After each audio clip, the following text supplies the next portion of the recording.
Good morning, my dear students. A day just begun for you. A very good morning. Today, our topic is Malwari system of lesson 3 of history.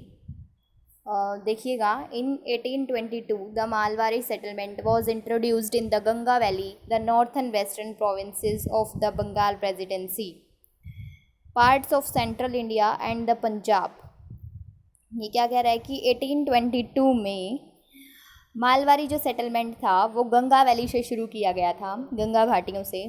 Northern western के जो राज्य थे, उत्तरी पश्चिमी जो राज्य थे बंगाल के, बंगाल प्रेसिडेंसी के, प्रेजेंट यूपी जो कि अभी उत्तर प्रदेश में है, सेंट्रल इंडिया और पंजाब।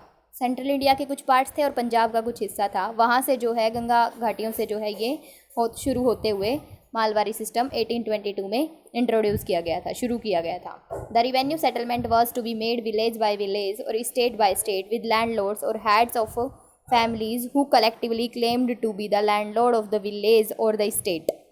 क्या कहता है कि जो रिवेन्यू सेटलमेंट था वाज टू बी मेड, वो बनाया गया था विलेज बाय विलेज, गाँव से गाँव तक, और जो है स्टेट बाय स्टेट। स्टेट को जो है महाल भी बोला गया था, स्टेट जो था उसको महाल भी बोला गया था। वहाँ तो स्टेट बाय स्टेट, एक राज्य से दूसरे राज्य तक, एक संपत्ति से दूसरी संपत्ति तक, और दूसरा जो है फिर कहता है कि विद लैंडलॉर्ड्स और हेड्स ऑफ फैमिलीज़, जमींदारों के साथ और परिवारों के जो प्रमुख लोग हैं, जो मेन हेड होता था परिवारों का, उनके द्वारा जो है किया गया था ये जो सिस्टम था। जिन्होंने क्या किया था, उन लैंडलॉर्ड्स और हेड्स ऑफ फैमिलीज़ के साथ जिन्होंने कलेक्टिवली क्लेम किया था, सामूहिक रूप से क्लेम किया था कि वही to be the landlord of the village of the state, कि वही जो हैं गांव या संपत्ति के ज़मींदार होने का दावा उन्होंने ही किया था। मतलब ये कह रहा है कि जो रिवेन्यू सेटलमेंट ये जो शुरू हुआ था वो village by village, state by state, landlord और फैमिलीज़ के जो हेड थे उनके साथ शुरू किया गया था, उन लैंडलॉर्ड और फैमिलीज़ के हेड के साथ जिन्होंने ये दावा किया था कि वो संपत्ति और ज़मीन के मालिक हैं। इन मालवारी एरियाज़ में the land revenue was periodically revised. जो मालवारी एरियाज़ थे वहाँ पे जहाँ जहाँ ये मालवारी सिस्टम शुरू किया गया था, जो ऊपर बताए हैं यहाँ पे, पंजाब का एरिया, नॉर्थ वेस्टर्न जो थे बंगाल का एरिया, तो वहाँ पे लैंड रेवेन्यू जो है पीरियडिकली, मतलब जो है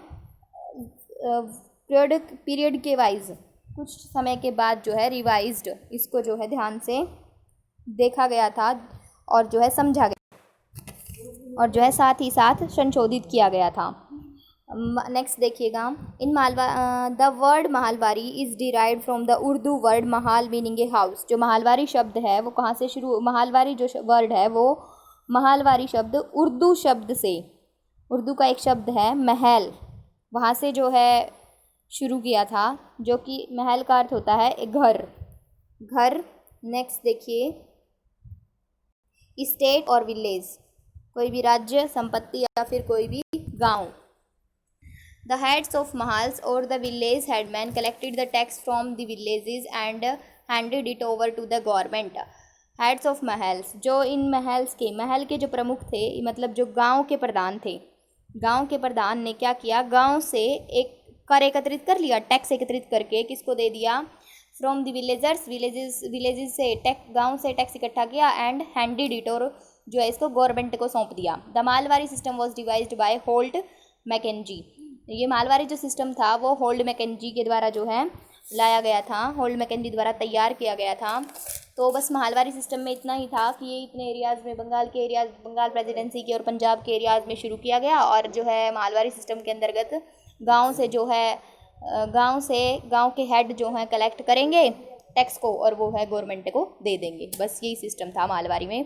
नेक्स्ट देखिए, रोटवारी सिस्टम में क्या हुआ, the establishment of British rule in south and southern western India brought new problems of land settlement. The official, तो जो एस्टेब्लिशमेंट थी ब्रिटिश रूल की साउथ में और साउथ वेस्टर्न इंडिया में, ब्रोट न्यू प्रॉब्लम्स, वो नई प्रॉब्लम्स लेके आया ऑफ लैंड सेटलमेंट। मतलब जो लैंड सेटलमेंट किए गए थे, जितने भी समझौते किए गए थे भूमि के लिए, उसके लिए जो है नई प्रॉब्लम लेके आया ब्रिटिश रूल साउथ में और साउथ वेस्टर्न के एरियाज़ में, दक्षिणी पश्चिमी एरियाज़ में। The officials believed that in these regions there were no zamindars with large state with home settlement of land revenue could be made. Officials believed that, जो अधिकारी थे वो ये विश्वास करते थे, अधिकारियों का ये मानना था कि इन क्षेत्रों में जमींदार नहीं थे। उनका ये मानना था कि जो कहाँ गया, these regions were there were no zamindars, वहाँ पे जो है जमींदार नहीं है, विद लार्ज स्टेट, जिनके पास बड़े बड़े संपदा थी, जिनके पास बड़ी बड़ी संपत्ति होती थी, वो वाले जमींदार वो वहाँ पे नहीं थे, जिसके साथ जो है settlement of land revenue could be made, जिसके साथ सेटलमेंट रेवेन्यू की जा सके। मतलब उन्होंने जो है साउथ वेस्ट में जो भी ब्रिटिश रूल अपनाया था, उस ब्रिटिश रूल के अपनाने से क्या हुआ कि साउथ के एरियाज़ में क्या हो गया, नई नई प्रॉब्लम्स आने लग गई, क्योंकि वहाँ पे ऐसे जो हैं ये जमींदार लोग नहीं थे जिनके पास ज़्यादा संपदा और जिनसे जो है भू राजस्व का समझौता किया जा सके। नेक्स्ट देखिएगा, and the introduction of zamindari system would upset the existing state of affairs, और जमींदार प्रणाली की शुरुआत मौजूदा मामलों की स्थिति को परेशान करेगी। जो आज के एग्जिस्टिंग जो अफेयर्स थे उनको जो है परेशान करेंगे अगर वो ऐसा करेंगे, तो अगर वो रूल को लागू करेंगे तो। Many Madras officials led by Reed and Munaro recommended the settlement should be made directly with the actual cultivators. Read और मुनारो के नेतृत्व में मद्रास के कई अधिकारियों ने सिफारिश की कि सूती की जो बस्ती को सीधे वास्तविक काश्तकारों के साथ बनाया जाना चाहिए। मतलब उन्होंने जो रीड और मुनरो देखिए नीचे पिक्चर भी दिखाई गई है थॉमस मुनारो की, गवर्नर थे ये मद्रास के। कौन थे ये? गवर्नर। तो Read and Munro recommended the settlement, उन्होंने व्यवस्था की कि सेटलमेंट के लिए रिकमेंड किया कि शुड बी मेड डायरेक्ट बनाया जाएगा विद द एक्चुअल कल्टिवेटर्स। जो एक्चुअल कल्टिवेटर्स है ना, एक्चुअल कल्टिवेटर मतलब जो किसान लोग हैं, खुद किसान जो खेती कर रहा है, वो किसान जो खेत में जाके कमा रहा है, वह जमींदारों की बजाय किसानों को लो, किसानों के ऊपर जो है, किसानों के साथ जो है सेटलमेंट करो। तो उन्होंने कहा कि मद्रास के कई अधिकारियों ने सिफारिश की कि जो बस्ती मतलब जो कल्टीवेटर हैं उनको सीधे वास्तविक किसानों के साथ जो है बनाया जाएगा। They also pointed out that under the permanent settlement the company was a financial loser as it had to share the revenues with the zamindars and could not claim a share of the growing income from land. तो देखिए also pointed out that, उन्होंने ये भी बताया कि स्थायी बंदोबस्त के तहत, जो ये देखिए यहाँ पे अंडर द परमानेंट सेटलमेंट, स्थायी बंदोबस्त के तहत कंपनी एक वित्तीय हारी हुई व्यक्ति थी। जो कंपनी थी, company was a financial loser, जो है वो हार गई थी कंपनी, क्योंकि कंपनी के पास अब उनको प्रॉब्लम्स आने लग गई थी। जो ब्रिटिश रूल अपनाया था उन्होंने साउथ के एरियाज़ में, वो वहाँ पे जो है उनसे लाभ नहीं हुआ उस कंपनी को। तो कंपनी जो है क्या हो गई थी, फाइनेंशियल लूजर हो गई थी, कंपनी जो है हार गई थी, क्योंकि उसे जमींदारों के साथ राजस्व साझा करना होता था। क्योंकि उसे क्या करना होता था, गांव के जमींदार लोग इकट्ठा करते थे टैक्स और फिर गवर्नमेंट को जमा कराते थे। मतलब वो जो ब्रिटिश शासन था उसको जमा करा देते थे। लेकिन क्या हुआ कि उनको इस चीज़ से लॉस होने लग गया, क्योंकि उनको है ना जमींदारों के साथ साझा करना पड़ रहा था टैक्स को, उनको थोड़ा बहुत जमींदारों को भी देना पड़ रहा था। तो भूमि से जो आय बढ़ रही थी उसका हिस्सा नहीं होने का दावा नहीं कर सकते थे। जितनी भी भूमि से आय बढ़ रही थी उसका हिस्सा जो था उन्हें बांटना पड़ रहा था, इसलिए जो है कंपनी लूजर हो गई। नेक्स्ट देखिए, moreover the cultivator was left at the mercy of zamindar who could oppress him at well. और इसके अलावा कल्टिवेटर को, यानी जो किसान लोग थे, उनको जमींदारों की दया पर छोड़ दिया गया था। किसानों को जमींदारों की दया पर छोड़ दिया गया था, जो उसकी इच्छा पर अत्याचार कर सकते थे। मतलब जो उनकी इच्छा पे क्या करते थे, अत्याचार करते थे उनके ऊपर। तो वो अंडर द रोटवारी सेटलमेंट, अब रोटवारी सेटलमेंट जब आया, रीड और मुनरो ने जो दिया, रोटवारी सेटलमेंट के अंडर क्या हुआ कि the cultivator was to be recognised as the owner of his plot of land. जो खुद जो ये किसान है ना, वो किसान ही उस भूमि का मालिक होगा, जिसके ऊपर उस भूमि जहाँ पे वो खेती कर रहा है उस भूमि का खुद वो मालिक होगा। किसके तहत? रोटवारी सेटलमेंट के तहत। जो किसान था वो खुद उस ज़मीन का मालिक होगा जहाँ पे वो खेती कर रहा है। अब जमींदार लोग बीच में नहीं हस्तक्षेप करेंगे। Subject to the payment of land revenue, भू राजस्व के भुगतान के दिन, मतलब वो भू राजस्व डायरेक्ट करेंगे। अब बीच में जमींदार लोग जो हैं पैसा नहीं खाएंगे। The supporters claimed that it was a continuation of the state of affairs that had existed in the past. Supporters जो थे, समर्थकों का दावा ये था, जिसने इस चीज़ की समर्थन किया, मतलब रीट और मुनारो ने जो ये सेटलमेंट रखा ना, रोटवारी सेटलमेंट, इसके तहत जिसने भी इस चीज़ का समर्थन किया ये अतीत में मौजूद मामलों के राज्य का एक निरंतरता थी। मतलब the supporter claimed that it was a continuation of the state of affairs that had existed in the past. कहता है कि ऐसा ही पास्ट में भी हुआ था। समर्थक बोल रहे थे कि ऐसा जो है पहले भी हुआ था यहाँ पे। फिर आगे देखिए, मुनारो ने कहा था कि इट वॉज अ सिस्टम, ये एक ऐसा सिस्टम है which has always privileged in India. ये एक ऐसी प्रणाली है जो भारत में हमेशा प्रबल रही है। मतलब भारत में, इंडिया में शुरुआत से ही आती रही है ये जो सिस्टम था। Ryotwari settlement was in the end introduced in parts of Madras and Bombay presidencies. Ryotwari जो सेटलमेंट था, रोटवारी सेटलमेंट बस्ती अंत में मद्रास और बॉम्बे प्रेजिडेंसी के कुछ हिस्सों में शुरू की गई थी। ये मुंबई के बहुत सारे कुछ हिस्सों में जो है शुरू की गई थी, मद्रास के और बॉम्बे के। Gradually this system was extended all over south India. धीरे धीरे जो ये सिस्टम साउथ इंडिया के सभी पार्ट्स में जो है बट गया था। The settlement under the ryotwari system was not made permanent. Settlement जो था रोटवारी सिस्टम के अंतर्गत जो भी सेटलमेंट हुई वो जो है परमानेंट नहीं हुई। It was revise periodically after 20 to 30 years when the revenue demand was usually raised. ये आमतौर पे 20 से 30 वर्षों के बाद जो है संशोधित की जाएगी। मतलब इसमें कोई ना कोई चेंज कर दिया जाएगा 20 या 30 वर्षों के बाद, जब राजस्व की मांग आमतौर पे उठाई गई थी। मतलब ये कहता है कि जैसे जैसे रेज होएगी ना, अगर रिवेन्यू की डिमांड ज़्यादा होने लग गई तो फिर क्या होगा, 20-30 ईयर्स के बाद जो है इसमें भी चेंज कर दिया जाएगा। कौन से सिस्टम में? रोटवारी सिस्टम में। तो हमने ये रोटवारी सिस्टम पढ़ लिया है, आगे भी है थोड़ा सा देखिएगा। Ryotwari settlement did not bring into existence a system of peasant ownership. जो रोटवारी सेटलमेंट था, डिड नॉट ब्रिंग, वो नहीं लाया था, जो है ये जो रोटवारी सिस्टम था किसान स्वामित्व की एक प्रणाली के अस्तित्व में नहीं लाया था। मतलब ये कहता है कि रोटवारी जो सेटलमेंट था डिड नॉट ब्रिंग, नहीं लाया into existence a system of peasant ownership. मतलब किसानों का जो स्वामित्व बनना था ना, अब किसान स्वामी बन गए थे अपनी भूमि के, तो जो किसानों का स्वामित्व था वो एग्जिस्टेंस में नहीं ला पाया ये रोटवारी सेटलमेंट। इसने कह तो दिया था कि किसान जो उस भूमि का मालिक होगा, लेकिन इस रोटवारी सेटलमेंट के अंतर्गत भी इसको लागू करने के बाद भी ऐसा नहीं हो पाया।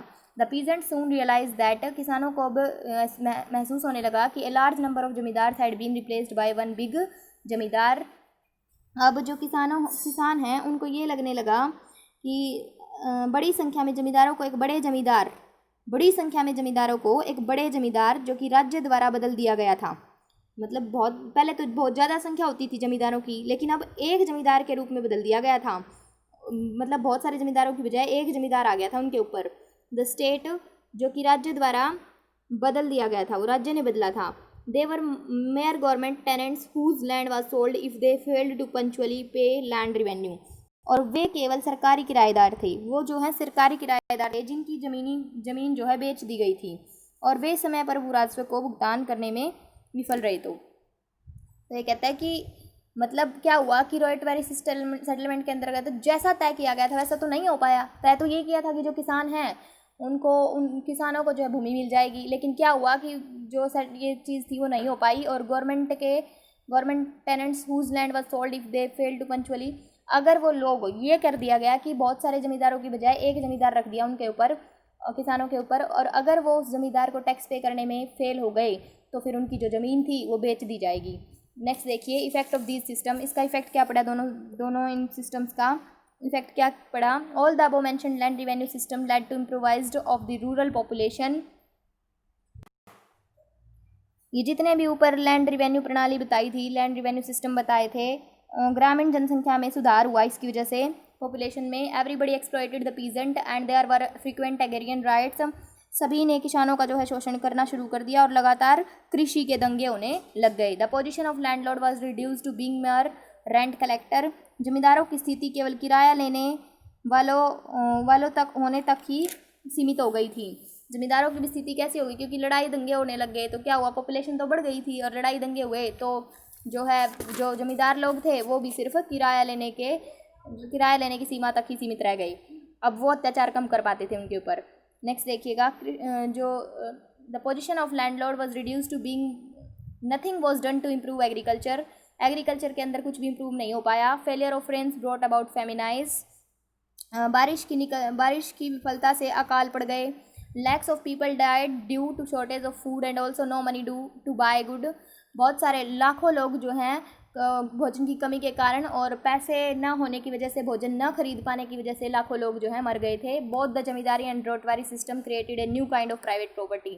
तो जमींदारी सिस्टम और रोटवारी सिस्टम दोनों ने ही क्या किया, new kind of private property, वो नई तरह की जो है प्राइवेट प्रॉपर्टी, निजी संपत्ति सामने उन्होंने लाई। मतलब जो है निजी, आपस में वो तो लड़ भिड़ के खुद ही मर जाते थे, भोजन की कमी होने लग गई थी, जिसकी वजह से क्या हुआ, प्राइवेट प्रॉपर्टी, निजी संपत्ति जो थी कंपनी की, वो उन्होंने बचानी शुरू कर दी। नेक्स्ट देखिएगा, earlier people paid tax in kind. जो पहले वाले लोग थे वो जो हैं अलग अलग तरीके से पेड कर देते थे टैक्स को, गेहूं के रूप में, अनाज के रूप में। Now whenever the peasant और the zamindar were unable to pay revenue in cash in time, the government auctioned his land और else the peasant sold part of his land. अगर वो क्या होते, जमींदार लोग अनेबल मतलब अयोग्य होते अपनी कैश, अपने जो कैश देने में, अगर ज़मींदार लोग कैश देने में टाइम पे जो है विफल हो जाते, तो क्या किया जाता था, गवर्नमेंट नीलाम कर देती थी उनकी लैंड को, या फिर जो किसान लोग थे खुद ही अपनी लैंड का कुछ हिस्सा बेच कर उनको वो पैसा चुकाते थे। इन दिस वे, इस तरीके से land became saleable and transferable. जो लैंड थी, भूमि थी, वो भी बेचने योग्य और हस्तांतरण योग्य हो गई थी। The revenue system encouraged competition and individualism. Revenue जो सिस्टम था इनक्रेज हुआ, कंपटीशन इसके अंदर, और जो है व्यक्तिगत रूप से ये एक दूसरे के अंदर जो कंपटीशन था वो बढ़ गया। People started producing for the market instead of fulfilling the needs of village population. People started producing for the market. जो लोग थे वो जो है मार्केट के लिए प्रोड्यूस करने लग गए, मतलब मार्केट के लिए उत्पादन करने लग गए, किसकी बजाय, लोगों की, विलेज पॉपुलेशन, गाँव की जनसंख्या की, गांव के अंदर जितने लोग थे उनकी ज़रूरतों को पूरा करने की बजाय वो लोग मार्केट के लिए उत्पादन करने लग गए। तो ये इफेक्ट थे इन दोनों सिस्टम्स के। नेक्स्ट देखिएगा, growth of commercial crops. With the introduction of new revenue system, peasants began to produce more and more cash crops. जैसे जैसे न्यू रिवेन्यू सिस्टम आया, पीजेंट्स ने, किसानों ने जो है शुरू कर दी थी प्रोड्यूस, उत्पादन करना ज़्यादा से ज़्यादा कैश क्रॉप्स का। They did so to cope up with the increasing rates of revenue. उन्होंने ऐसा इसलिए किया ताकि वो क्या कर पाएँ, सामना कर पाएँ किस चीज़ का, इंक्रीजिंग रेट्स ऑफ रिवेन्यू की बढ़ती हुई रेट्स का। By the late 18th century the company was trying its best to increase the cultivation of opium and indigo. Late 18th century तक जो कंपनी थी उन्होंने जो है बहुत कोशिश की कि वो उन्हीं फसलों का जो है वो कर पाएँ, अफीम और इंडिगो जैसी फसलों को ही उगाएं, ताकि उन्हें ज़्यादा से ज़्यादा रिवेन्यू पाए। कंपनी ने बहुत कोशिश की इस चीज़ की। In various parts of India, India के बहुत सारे पार्ट्स में, the officials persuaded the cultivators to produce other crops. जो है इंडिया के बहुत सारे पार्ट्स में अधिकारियों ने क्या किया, कल्टिवेटर्स को मनाना शुरू किया कि वह दूसरी प्रकार की फसल भी उगाएं, जैसे कि जूट इन बंगाल में जूट उगाए, वीट इन पंजाब, टी इन असम में टी, राइस इन मद्रास में चावल, शुगर केन इन उत्तर प्रदेश, गन्ना उत्तर प्रदेश में, एंड कॉटन इन महाराष्ट्र में कॉटन उगाए। How could this be done, तो ऐसा कैसे हो सकता था। The British used a variety of methods to increase the cultivation of crops they required. British used a variety of methods, Britishers ने बहुत सारे मेथड्स अपनाए कि वो कल्टिवेशन, खेत कृषि के अंदर सुधार ला पाएँ, इंक्रीज कर पाएँ, जैसे उनको ज़रूरत थी। Let us take a closer to cat one such methods of production. Let us take, यहाँ पे हम यहाँ पे हम देखते हैं कि एक मेथड प्रोडक्शन का क्या अपनाया उन्होंने। ये देखिए यहाँ पे कॉटन क्रॉप दिखाई गई है, शुगर केन क्रॉप दिखाई गई है। नेक्स्ट देखिए, cultivation of indigo. The colour indigo has often been associated with political power और रिलीजियस रिचुअल। कलर जो है इंडिगो, वो किसके साथ जोड़ा गया था, पॉलिटिकल पावर के साथ और रिलीजियस रिलीफ के साथ, मतलब अनुष्ठानों वगैरह, धार्मिक अनुष्ठानों के साथ उसको जोड़ा गया था। It has held a significant place in many world civilisation for thousands of year. काफ़ी हज़ारों वर्षों से जो है ये इंडिगो जो है एक महत्वपूर्ण स्थान रखता है पूरे वर्ल्ड की सिविलाइजेशन में। In the excavation of the base and indigo garment dating back to 2500 BC was found. ये कहता है कि खुदाई के अंदर, दबस की जब खुदाई की थी, दबस की खुदाई में 2500 BC से एक इंडिगो जो है परिधान लाया गया था।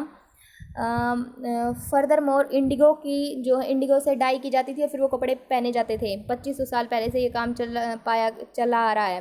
Further more, our Hindu God Krishna is most often depicted in blue. इसी प्रकार हमारे जो गॉड कृष्णा हैं, हिंदू धर्म में जो भगवान कृष्ण हैं, वो भी ब्लू कलर की ड्रेस में ही ज़्यादातर दिखते हैं। The indigo dye comes from a leguminous plant of the indigofera genus of which over 300 species have been identified. Indigo जो है डाई के लिए काम आता है, जो कि ल्यूमिनस प्लांट से इंडिगो फेराजीनिस नाम के प्लांट से आया है, जिसके अंदर जो है 300 स्पाइसेस से भी ज़्यादा जो है मसाले जो हैं पाए गए हैं। Only 2 spices are named frequently, यहाँ पे 2 नाम बताए गए हैं मसालों के, one native to India and Asia and the other native to south and central America, जो कि इंडिया और एशिया से, एक फर्स्ट तो जो इंडिया और एशिया से संबंधित है, दूसरा साउथ और सेंट्रल अमेरिका से संबंधित है। The plants grow from 2 to 6 feet in height and the dye is obtained mainly from the leaves through the process of fermentation. ये जो प्लांट्स थी ग्रो कर रहे थे फ्रॉम 2 to 6 feet तक, 2 से 6 फीट तक ऊंचाई तक ये पौधे ग्रो करते थे, और डाई ऑब्टेन की जाती थी फ्रॉम दी पत्तों से, प्रोसेस ऑफ फर्मेंटेशन, किण्वन की प्रक्रिया से जो है डाई प्राप्त कर ली जाती थी। The dye was first mentioned in the historians of Herodotus who describes its use in the Mediterranean area. जो डाई थी उसका उल्लेख सबसे पहले हेरोडोट्स में किया गया था, नेक्स्ट देखिए, जिसने भूमध्य सागरीय क्षेत्र में इसके उपयोग का वर्णन किया है। It was at the time of the crusades that Indigo became one of the valued spices that Italian merchants acquired in creeps, Alexandria and Baghdad. ये क्रूसेड्स के समय था कि इंडिगो मूल्यवान था मसाले में, और जिसे इतालवी व्यापारियों ने साइप्रस, अलेक्जेंड्रिया और बगदाद में हासिल किया था। But the trade in indigo dye became a commercial force after 1498 with the opening of the sea route to India. लेकिन 1498 में इंडिगो का जो व्यापार था वो जो है कमर्शियल फोर्स बन गया था, व्यापारिक शक्ति बन गई थी 1498 में। क्या खुलने से? समुद्रों के रास्ते खुलने से इंडिया के लिए जो है एक कमर्शियल फोर्स बन गया था, शक्ति बन गई थी इंडिया के लिए। This is not to say that Europeans had no other way of obtaining blue dye. ये नहीं कहा जा सकता कि यूरोपियन जो है नो अदर वे, और यूरोपियंस के पास दूसरा कोई भी अदर तरीका नहीं था ब्लू डाई को प्राप्त करने का, उनके पास भी था। हालांकि ये जो इंडिया की एक व्यापारिक शक्ति बन गई थी, क्योंकि इंडिया बहुत ज़्यादा इसको उगाता था। The woad plant native to northern Italy, southern France and parts of England and Germany yielded indigo coloured dye from its leaves.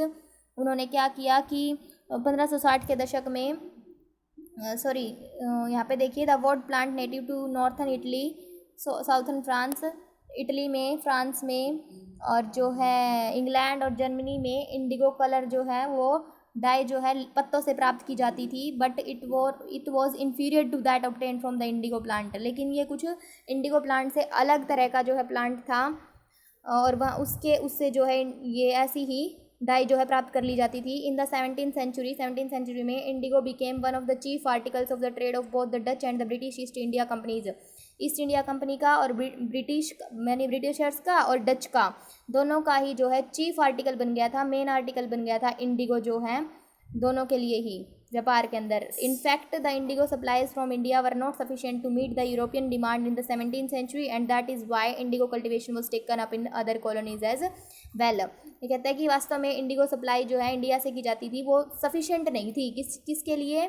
European demand के लिए। जो 17th century में डिमांड की जा रही थी ना यूरोप से कि भाई इतना इतना इंडिगो की सप्लाई करो, वो जो है काफ़ी नहीं थी इंडिया से, जितनी भी की जाती थी फिर भी, हालांकि बहुत ज़्यादा की जाती थी फिर भी उनके लिए कम रह जाती थी। इसी वजह से इंडिगो कल्टिवेशन जो है ज़्यादा करनी लगे थे इंडिया के अंदर। नेक्स्ट पैराग्राफ देखिए, an indigenous variety of indigo began to be cultivated by Spanish overseas in the plantations of Honduras and the Pacific slopes of Central America in the 1560s।